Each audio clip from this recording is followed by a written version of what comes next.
আমার ভাইয়ের রক্তে রাঙানো 21শে ফেব্রুয়ারি আমি কি ভুলিতে পারি।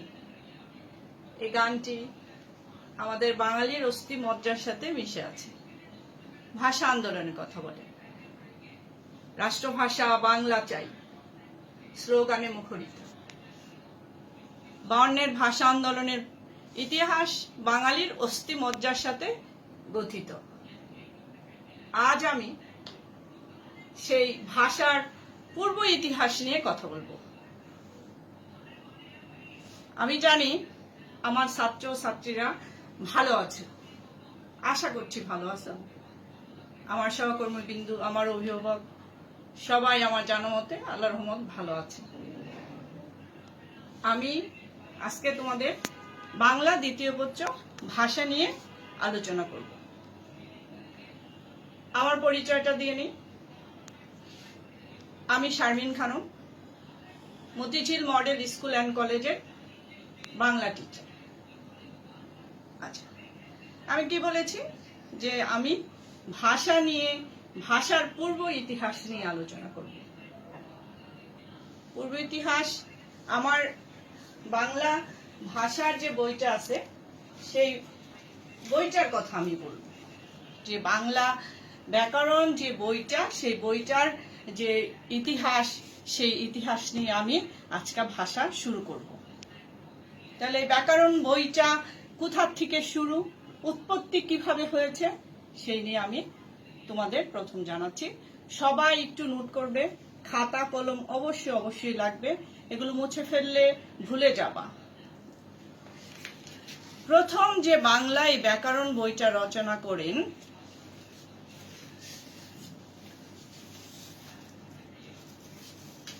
প্রথম বাংলা ব্যাকরণ গ্রন্থের রচয়িতার নাম 1 নাম্বার ম্যানুয়েল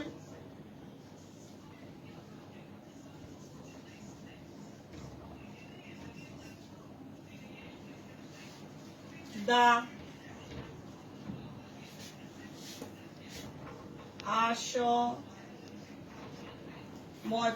আসম সাউ। নামটা দেখে মনে হচ্ছে বিদেশি, পর্তুগিজ ভাষায় এই ব্যাকরণ বইটা রচনা করেন 1734 সালে। প্রথম বাংলা ব্যাকরণ বইটা। 2 number Nathaniel Brassey Halhed. Nathaniel Brassey Halhed উনি রচনা করেন 1778 সালে। উনার বইয়ের নামও আমি লিখবো, কিন্তু ওনার সংক্ষিপ্ত নাম হলো বি.এন.বি. হেলহেট।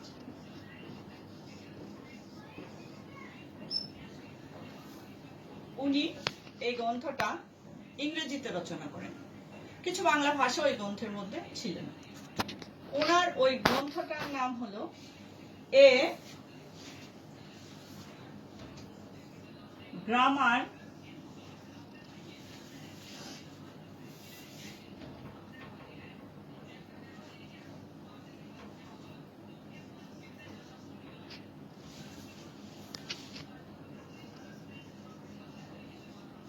of the Bengali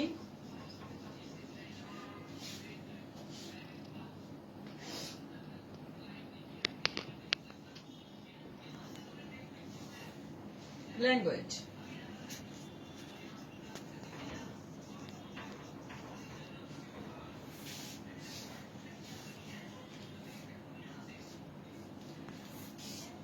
এই ন্যাথালিয়ান ব্রাসি যে বইটা রচনা করেন ব্যাকরণ বইটা, grammar of the Bengali language. তারপরে আমরা ধীরে ধীরে কারা কারা করছে সেটি আমরা দেখব।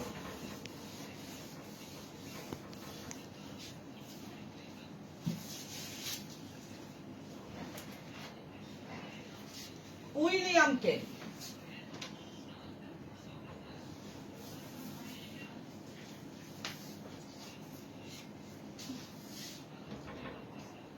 ক্যারি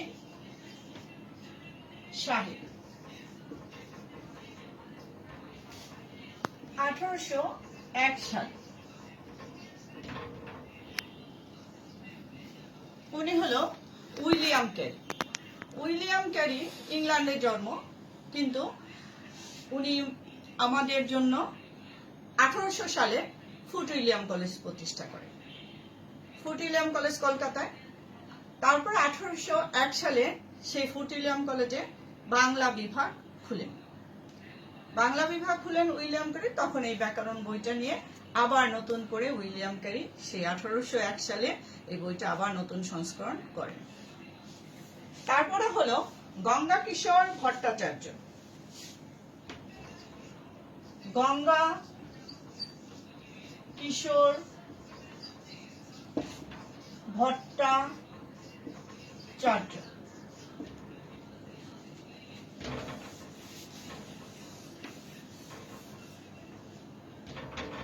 1826 এই গ্রন্থটি নিয়ে আবার সংস্করণ করেন। তারপরে হলো কিথ সাহেব, উইলিয়াম কিথ।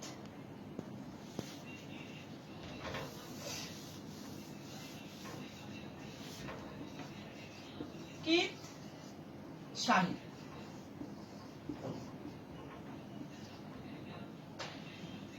1820 সাল। তারপর আছে রাজা রামমোহন রায়, বাঙালি, ভারতীয় বাঙালি রাজা রামমোহন রায়।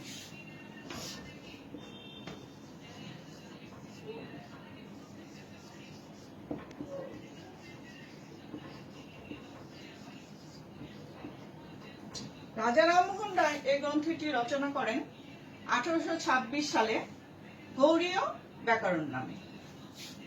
এখানে ছিল উইলিয়াম কিথ ছিল 16, একটু ভুল হয়েছে। আর রাজা রামমোহন রায় 1826। এই যে ন্যাথালিয়ান ব্রেসির বইটা আছে grammar of the Bengali language, রাজা রামমোহন রায় হলো যে ব্যাকরণটা প্রচলন করে, তা সেই ব্যাকরণ নাম হলো গৌড়ীয় ব্যাকরণ। গৌড়ীয় ব্যাকরণ। আচ্ছা, তারপরে আমরা প্রাচীন বাংলা, এই যে এই grammar of the Bengali language, এটা হলো প্রাচীন বাংলা ব্যাকরণ। তারপরে ধীরে ধীরে আমরা গৌড়ীয় ব্যাকরণটা পাই। তারপরে আমরা যেটা পাই যে বাংলা ভাষার যে যুগ বিভাগটা, এটা হলো আমার সংক্ষিপ্ত ইতিহাস, আরো ইতিহাস আছে এই ব্যাকরণের ভাষার। এখন হলো বাংলা ভাষার যুগ বিভাগ।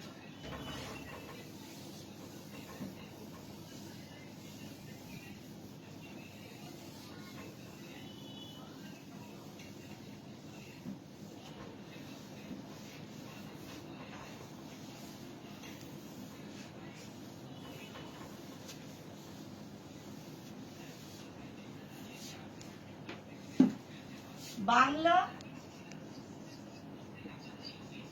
ভাষার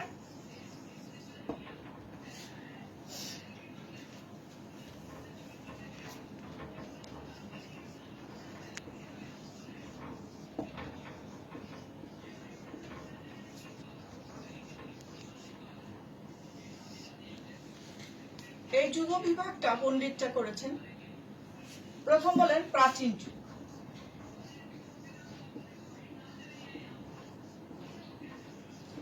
ছয়শো 50 খ্রিস্টাব্দ থেকে 1200।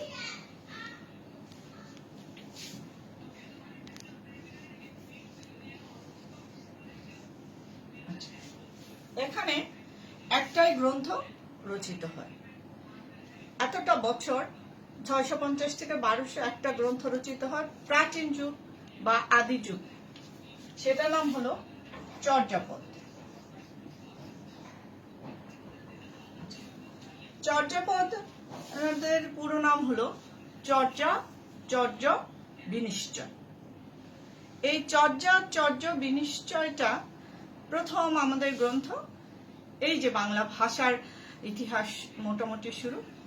এখানে 4 জন কবি ছিলেন, কানহুপা, ভুসুকপা, লুইপা, সবরপা। এখন সেই সময় বাংলা গ্রামের ভাষা বা নিয়ে লেখা কেউ উচ্চবিত্ত বা রাজারা কেউ সমর্থন করতেন না। কারণ ওরা ওদের ডাকলো, ডেকে বললো তোমরা এই গ্রামের ভাষা নিয়ে লেখালেখি করতে পারবে না, তোমরা সংস্কৃত নিয়ে লেখো। তারা রাজি হলো না। তখন কানহুপার 2টি হাত কেটে দেয়, যে গ্রামের ভাষা নিয়ে লেখা নিয়ে চিন্তা করার জন্য, কবিতা লেখার জন্য। তারপরে লুইপার জিভ কেটে দেয়। গ্রামের পর গ্রাম পুড়িয়ে তাদের খোঁজাখুঁজি করে, গ্রামের লোকরা তাদেরকে পরে নেপালে নিয়ে রেখে দেয়। এবং এই যে গ্রন্থটা 1960 সালে হরপ্রসাদ শাস্ত্রী নেপালের এক রাজদরবারের গোয়ালঘর থেকে এই গ্রন্থটা উদ্ধার করেন। এই ভাষার ইতিহাস এমনি করে ভাষা আমাদের কাছে আকাশ থেকে পড়েনি, হঠাৎ করে আসেনি। এই হলো যে আমাদের প্রথম চর্যাপদ দিয়ে ভাষার ইতিহাস শুরু। মধ্যযুগ।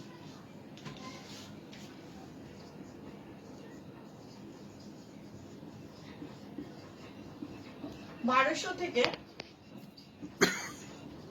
1800 খ্রিস্টাব্দ। এখানে ছিল শ্রী কৃষ্ণ কীর্তন। এই শ্রীকৃষ্ণ কীর্তন কবিতা আকারে লেখা রাধাকৃষ্ণের প্রেমলীলা। এটা মধ্যযুগে এই গ্রন্থটা রচিত ছিল। মধ্যযুগে সাধারণত বৈষ্ণব পদাবলীও রচিত ছিল। অন্নদামঙ্গল, রোমান্টিক প্রণয় উপখ্যান, আমাদের বাংলা মুসলমানদেরও কিছু ইউসুফ জুলেখা, লাইলি মজনু, এই টাইপের কিছু লেখা ছিল। সেটা হলো বৈষ্ণব পদাবলী। কিন্তু আমাদের নৈবিত্তিক আসলে যে মধ্যযুগের গ্রন্থটির নাম কি সেটা সবসময় আসে যে শ্রীকৃষ্ণ কীর্তন। তারপর আসে আধুনিক যুগ।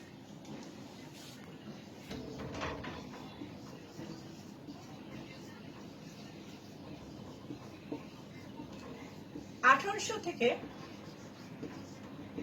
বর্তমান। সেখানে উপন্যাস রচিত হল,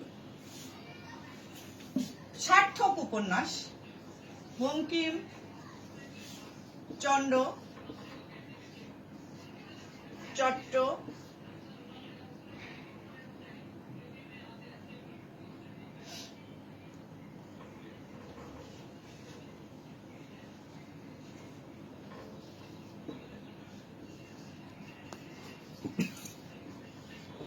বঙ্কিমচন্দ্র চট্টোপাধ্যায় রচিত দুর্গেশ নন্দিনী।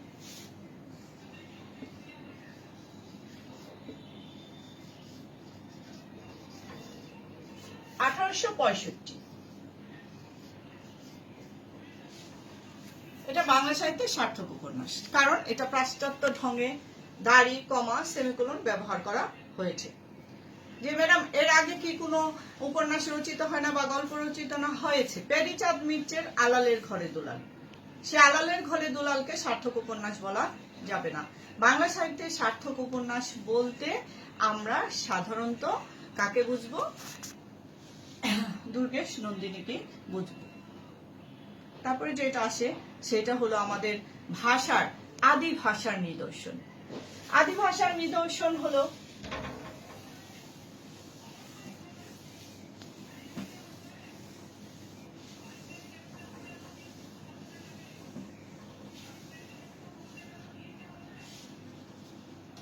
ইন্দো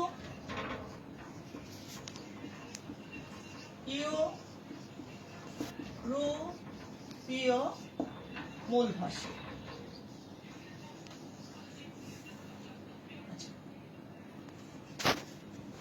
ইন্দো মানে ভারতবর্ষ, ইউরোপ মানে ইউরোপ মহাদেশ।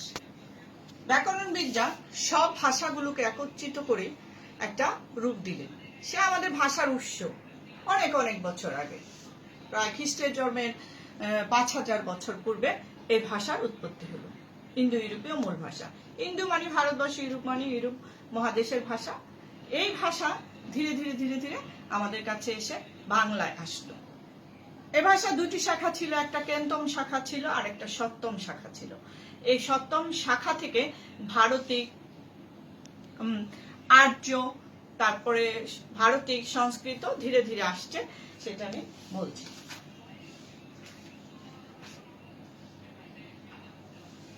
এটা হলো ভাষার ক্রমবিকাশ। এখন আমি যেটা দেখাচ্ছি সেটা হলো ভাষার ক্রম বিকাশ।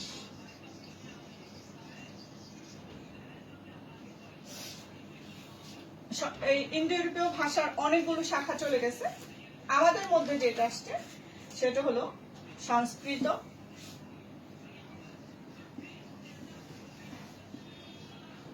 তারপর হলো প্রাকৃত, তারপর হলো অপভ্রংশ,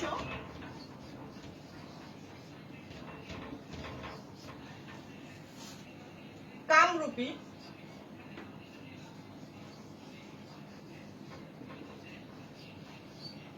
তারপরে এটার পরে বঙ্গ, কাম রূপী, তারপর আসলো বাংলা 650 খ্রিস্টাব্দ। সেই চর্যাপদ দিয়ে বাংলাটা শুরু হলো। এটা গেল আমার মোটামুটি বাংলার ক্রমবিকাশ। যে ভাষাটা বলছি যে এর মধ্যে অনেক ভাষা চলে গেছে, ইন্দো ইউরোপীয় ভাষা থেকে অনেক ভাষা গেছে। মোটামুটি আমাদের মধ্যে সংস্কৃত, প্রাকৃত, অপভ্রংশ, কামরূপী, বঙ্গ কামরূপী, তারপরে আসছে কি বাংলা।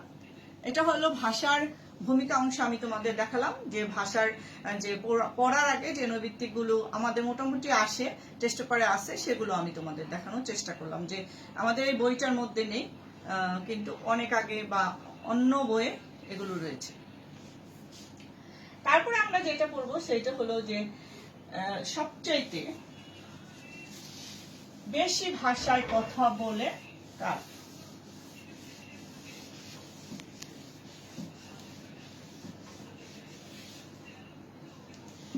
মান্দার ভাষা। ভাষা ম্যান্ডারিন ভাষা। এই মান্দার ভাষাটা চীনে ব্যবহৃত হয়, জনসংখ্যা বেশি, সেই হিসাবে সবচেয়ে বেশি এই ভাষায় মানুষ কথা বলে। এখন আসো যে বাংলা ভাষার যে কথাটা, সেটা হলো যে ভাষার মূল উপকরণ। সবাই খাতার মধ্যে যদি ধীরে পার্ট বাই পার্ট লিখে রাখো, অনেক উপকারে আসবে নৈবিত্তিক করার সময়। যে ভাষার মূল উপকরণ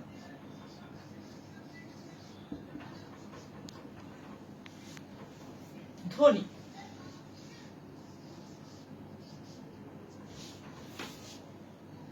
ভাষার মূল উপাদান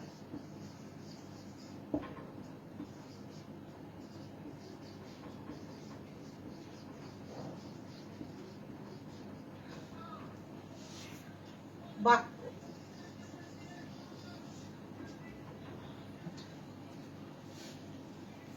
বাক্যের একক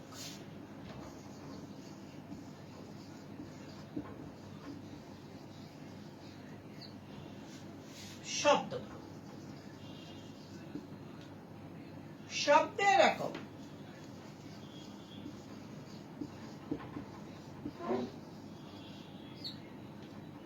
ধ্বনি। ধ্বনির একক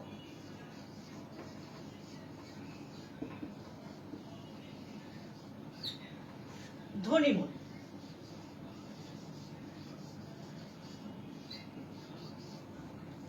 তাহলে ব্যাপারটা কি হলো? ধ্বনি, বর্ণ, শব্দ, বাক্য ইজিক্যাল টু ভাষা। ব্যাপারটা হলো ধ্বনি, বর্ণ, শব্দ, বাক্য ইজিক্যাল টু ভাষা। এই হলো আমার ভাষার শুরু। এতক্ষণ আমি যেটা তোমাদের বললাম সেটা ছিল ভূমিকা অংশ। ভাষার শুরু কিভাবে হলো, যে তোমাকে যদি আমি ইশারা করি এভাবে উঠো, তাহলে তুমি উঠবে, বসো বসবে, পাখির কুহুতান, কুকুরের ঘেউ ঘেউ, বিড়ালের মেউ মেউ, কিছুটা বোঝা যায়, কিন্তু এগুলো কখনো ভাষা হতে পারে না। অর্থবোধক ধ্বনি বা ধ্বনি সমষ্টি কি, যেটা তোমার মনের ভাব সম্পূর্ণভাবে প্রকাশ করবে, সেটা হলো ভাষা। ভাষা কিভাবে গঠিত হয়, সেটা হলো বাকযন্ত্রের সাহায্যে ভাষার সৃষ্টি। এখন আসো যে বাকযন্ত্র কাকে বলে। আমার বই আছে যে বাকযন্ত্র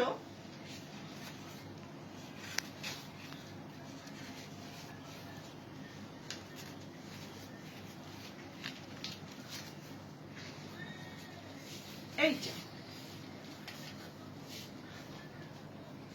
এটা হলো বাকযন্ত্র। কণ্ঠ, জিহ্বা, দন্ত, ওষ্ঠ, এই পুরো 12টি মিলে ফুসফুস থেকে বাকযন্ত্র, এই পুরো অংশটাকে তুমি বাকযন্ত্র বলবা। এখন দেখো, এই যে গণনালী,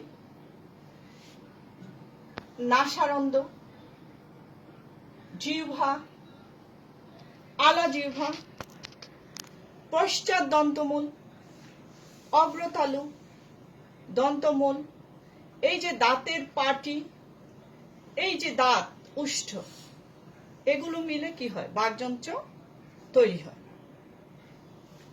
বাকযন্ত্রের সাহায্যে উচ্চারিত অর্থবোধক আওয়াজকে ভাষা বলে।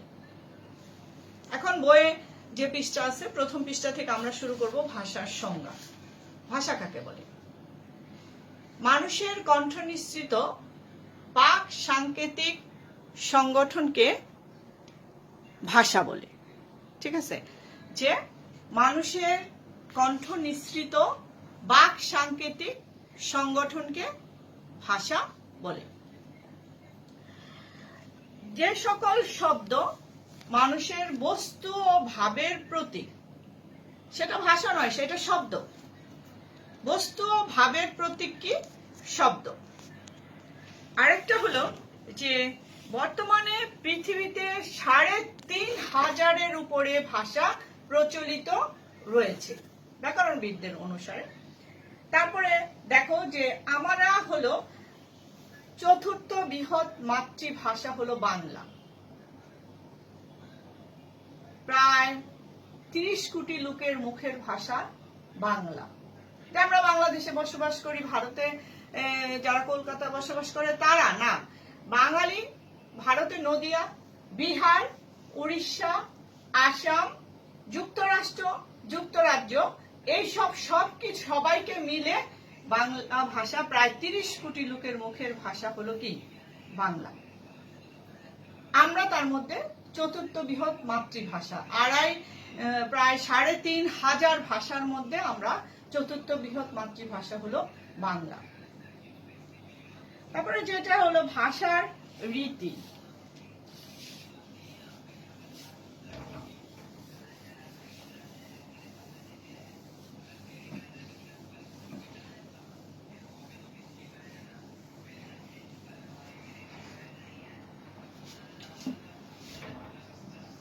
ভাষার রীতি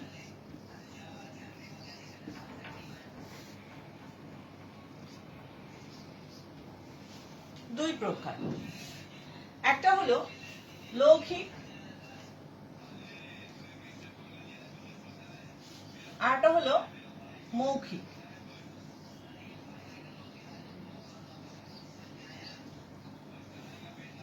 লৌকিক দুই প্রকার, সাধু, চলিত।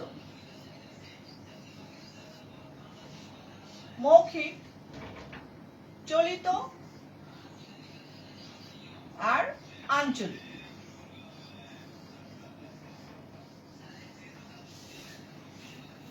চলিত হলো প্রমিত রীতি, সাধু সর্বজনের ভাষা হলো চলিত রীতি। আর আঞ্চলিক ভাষাটা হলো প্রত্যেক দেশেই একটা আঞ্চলিক ভাষা থাকে। আমাদের দেশে সিলেটের মানুষ, চিটাগংয়ের মানুষ, ঢাকাইয়া বা নোয়াখালী, কুমিল্লা, এক এক এলাকার এক এক রকম ভাষা আমরা ব্যবহার করি বাংলা ছাড়া, সেইটা হলো আঞ্চলিক ভাষা।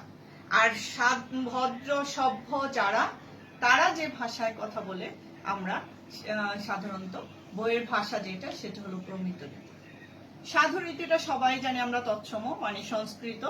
সাধারণত দলিল দস্তাবেদে এই সাধু রীতি প্রচলিত আছে। আর আমাদের যে চলিত রীতি, এইটা সব সময় আমরা লিখে থাকি। এখন আমি যেটা বলছি তোমাদের, সাধু আর চলিত ভাষার পার্থক্যটা আমি তোমাদের পরবর্তী ক্লাসে বুঝাবো।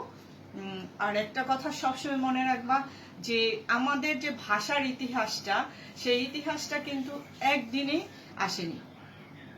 আমরা এমন এক বাঙালি জাতি যে যাদের ভাষার জন্য যুগের পর যুগ কষ্ট করে শেষে 52 সালে এটার পরিণতি রূপ পেয়েছে। বাংলাটা আমাদের বাংলা আসছে। এর আগে অতীত ইতিহাস যেটা, সেটা হলো অতীতে আমরা অনেক কষ্ট করে এই বাংলা ভাষাটাকে পেয়েছি।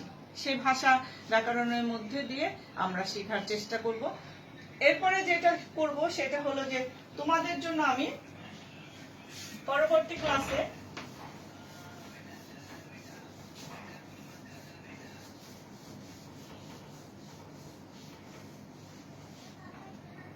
সাধু ও চলিত ভাষার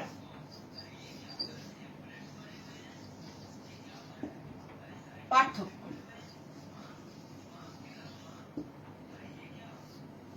সাধু চলিত ভাষার পার্থক্যটা বলে দেওয়া আছে, এটা পড়বা। আর আমাদের কিছু সাধু আর চলিত রীতি রয়েছে।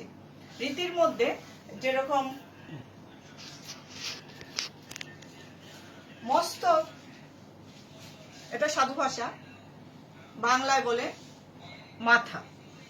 জুতা, সাধু জুতু। তুলা, তুলু। মূলা, মুলু। বন্য, বনু। শুকনো, শুকনো। তারপর হইলে, হলেন। আসিয়া, এসে।